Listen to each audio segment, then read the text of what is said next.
Hi everybody, this is Andrew Masters, and in this video we'll discuss the latest news of the cryptocurrencies that has happened over the last week.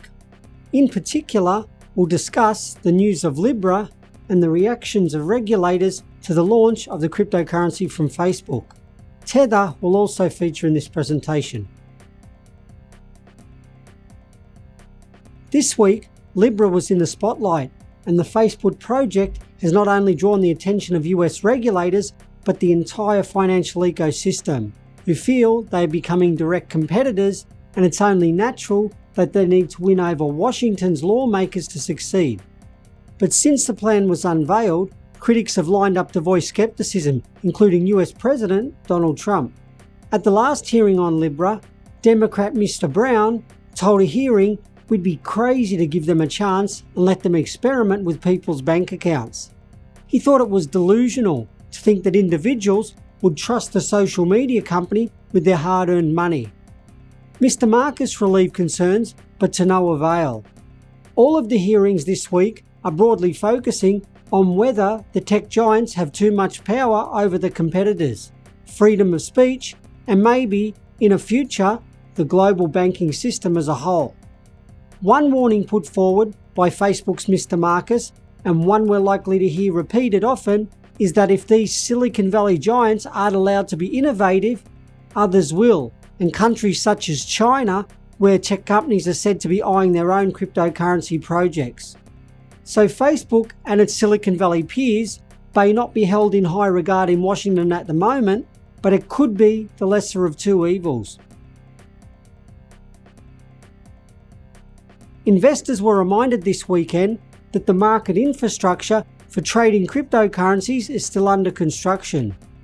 On Saturday, the company behind Tether mistakenly created more than 5 billion of digital coins, which more than doubled the amount in circulation.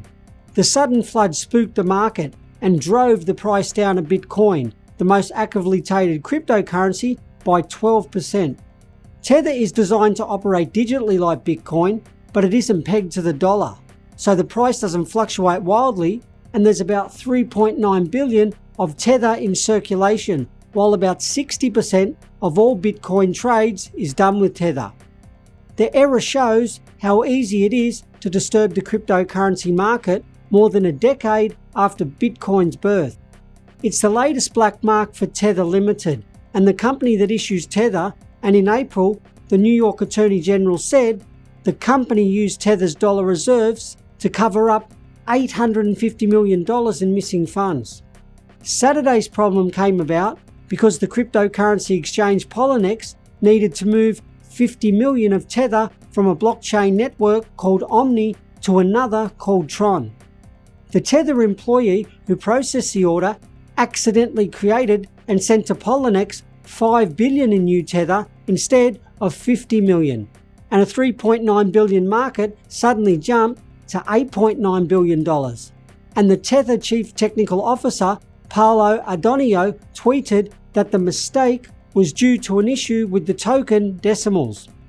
On Wall Street, that is known in the markets as a fat finger error. The mistake was quickly rectified, and Tether deleted the 5 billion mistake and sent Poloniex the correct amount. More and more retailers are now accepting payments via Bitcoin, and Australia just added another one. With the list are the independent grocers of Australia joining in. The group is composed of several supermarkets that are owned independently of each other, and the IGA teamed up with the crypto firm TravelBybit, which allows the chain to accept Bitcoin payments from customers who prefer to use the crypto. Now people have the opportunity to pay for their products with cryptocurrency, and the TravelBybit service that helps support the retail segment and aids in decentralization of the system. It's no longer surprising for any retail chain or entity to accept the payment via cryptocurrency, and even the major financial entities like JP Morgan are now in on the game, and integration with banks is expected to cover a wider scope of crypto market in the future.